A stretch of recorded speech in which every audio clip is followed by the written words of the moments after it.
Basically now I'm just drinking, like properly drinking to cope with the book, I guess. It's not a drinking game anymore, it's a drink for your life.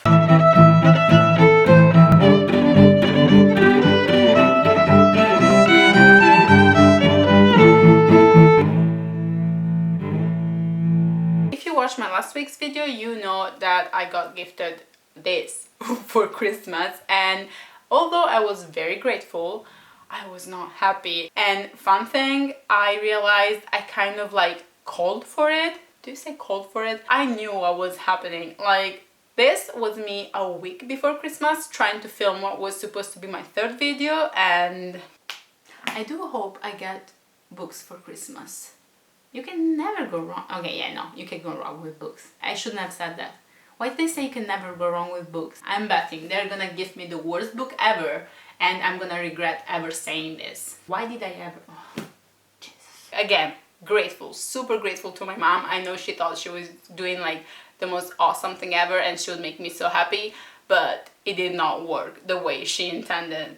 So, in case you came here thinking you might be hearing some very amazing things about this book right here, you should leave now. Like, now. It would be better for all of us. Like, now. So today's video was supposed to be a drinking game, I guess. Like, that was the idea I had last week. And I really thought it was such a fun and smart idea. I really, thought it could work. And I actually started filming it. It just didn't work. It did not work. I made a mess.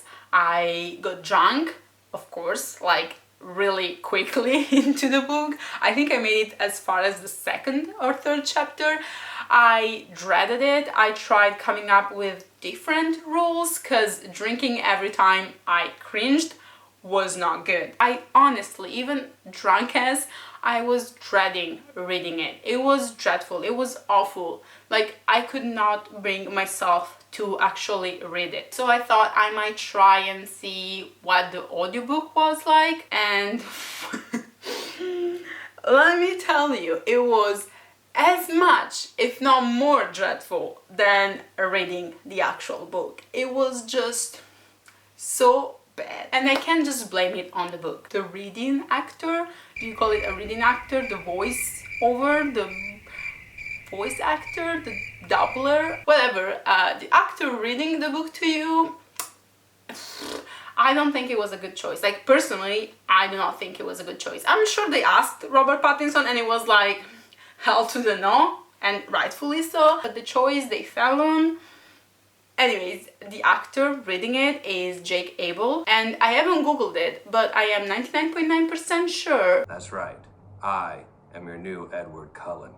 He is the same actor, the same Jake Abel that starred in Percy Jackson, and I liked him. So again, I am not passing judgment on him as an actor or the person or anything, but for this audiobook, I think it wasn't the best choice. It's just so dreadful, it's just so slow, and the voice sounds colder and duller, and the more whining, it just didn't do it for me. I'm not sure I can, but I'm going to try and put a little snippet of the actual audiobook right now. This was the time of day when I most wished I were able to sleep. High school. Or was purgatory the right word? If there were any way to atone for my sins, this ought to count toward the tally in some measure. The tedium was not something I grew used to. Every day seemed more impossibly monotonous than the last. Perhaps this could even be considered my form of sleep, if sleep was defined as the inert state between active periods. And Evil Double Speed was not that fast. I already need a refill, and we've just started this. Awesome! Way to go.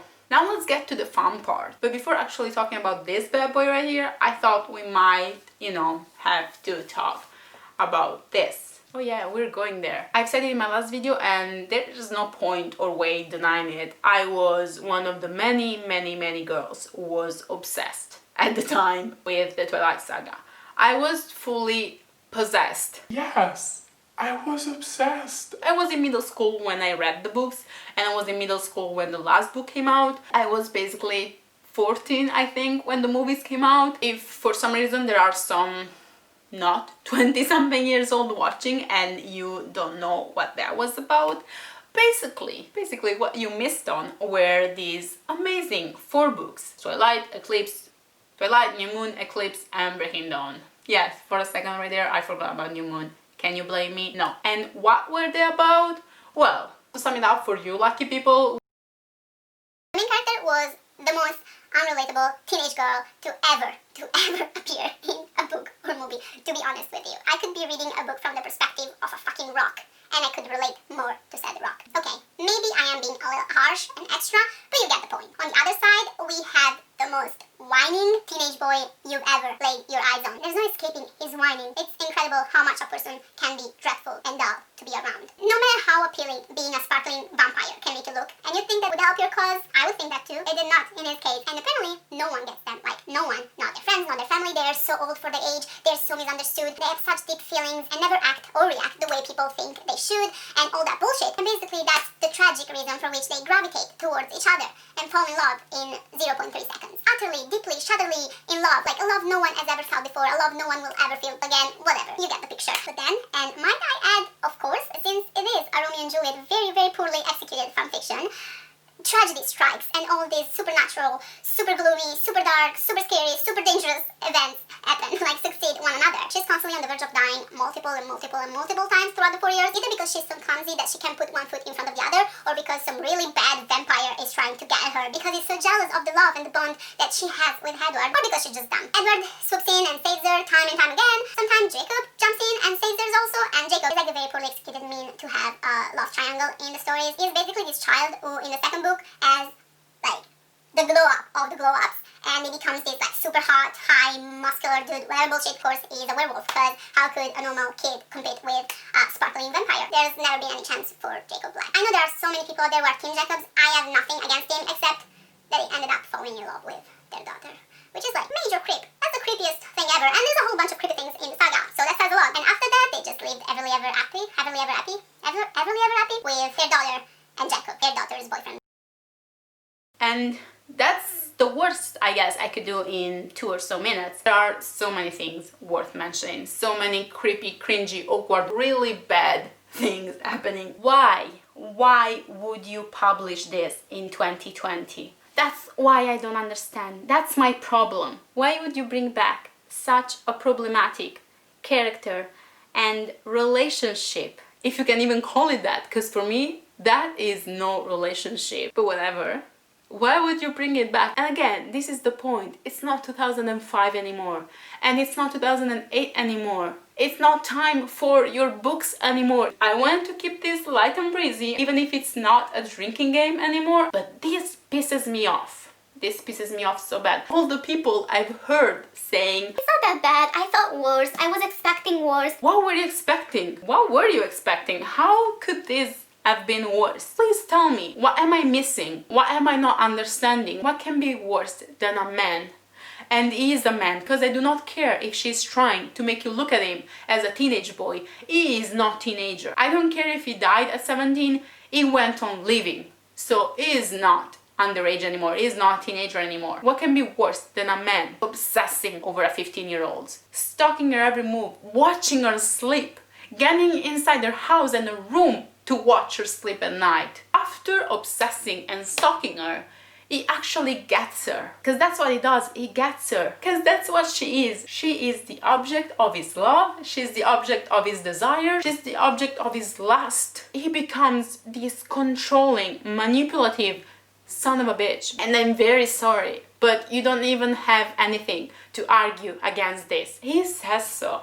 And that is the most fucked up thing. To make it better, I think she actually made it worse. At least for me. There are such plain attempts at justifying what's happening. She's trying so hard to justify not just this book, but with it, everything that the Twilight saga was. Every time Edward is about to do something wrong, and we're talking about something criminally and sexually wrong, something abusive, he justifies himself. Like, how many times he says that he's acting like a stalker, but then adds very quickly that he's doing it out of love and protection and consideration and concern for Bella. Like, how many times he's aware of like creeping on her, but you know, brushes it off as concern and love for her. Well, let me tell you something. That is exactly what abusers and rapists and murderers do. They also justify their actions under love and concern and, you know, property.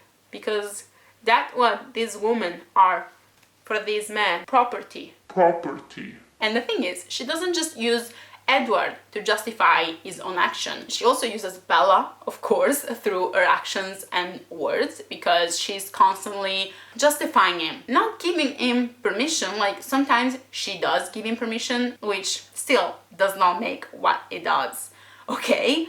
But the rest of the time, after she's not given him permission to creep on her or control her everything, her everyday life and everything, even what she eats and when she eats, her reaction is just so mild, just passive. She lets him get away with everything, and that is not a role model we needed in 2005, but especially is not a role model we need in 2020. And then she also uses Rosalie's story to kind of tone down what Edward is doing and saying, which I think is like probably the worst. Let me try and explain to you without getting too emotional or pissed, because what she does, maybe I am looking too much into it, but I don't think so. Rosalie's story is brought up multiple times, but she's trying to do it like subtly. She's not telling you exactly what happened to her. She's not drawing the picture for us, but she keeps bringing it up. And what I got from it is Stephenie Meyer basically saying, hey, you see, I do have a female character who was actually assaulted and raped and left for dead on the street by her to-be husband and his friends. So I do know what rape and assault and violence against women look like. So what I'm doing with Bella and Edward is completely different. It's not abuse, it's not assault, it's not wrong. At this point, you're free to draw your own conclusions. I don't think I need to add more, also because I might start screaming soon. How can this be okay in 2020? How can people be saying this is not as bad as they thought it would be? How can they not be as mad as I am? That is what I don't understand. How can we still be having the same conversations we did in 2005? I really thought we had moved over and learned from our mistakes. We had learned to be more critical of what we read and what we let people get away with. What is acceptable to publish and give to young women, to young girls. I really wanted to keep this as funny and light-hearted as I could, and probably, and this is very hypocritical of me, but as she had published this a year ago, 2 years ago, I maybe wouldn't have had such a strong reaction to it. I don't know. I really don't know. But after what we've been through this year and after what we've learned, I can't just let it go. I just can't. I already feel like small enough for not being able to do as much as I wish I could, but where I can take a stand, where I can actually use my voice and do something, say something, I'm not gonna stop. There are so many things I wish I could say and I wanna say, but partly because English is not my first language, partly because I'm still not 100% comfortable with this channel and just like the idea of filming myself talking.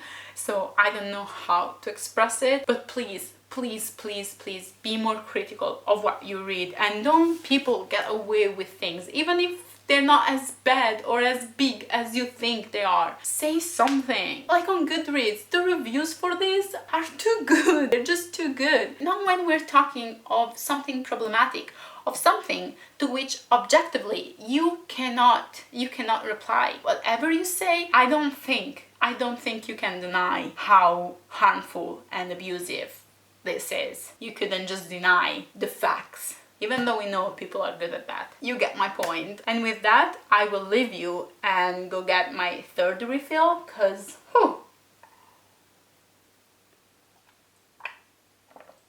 this was intense. Thank you for sticking out if you made it to the end. I would really, really, really love to hear your thoughts on this. And maybe check out my other videos. They're just like 3 in total.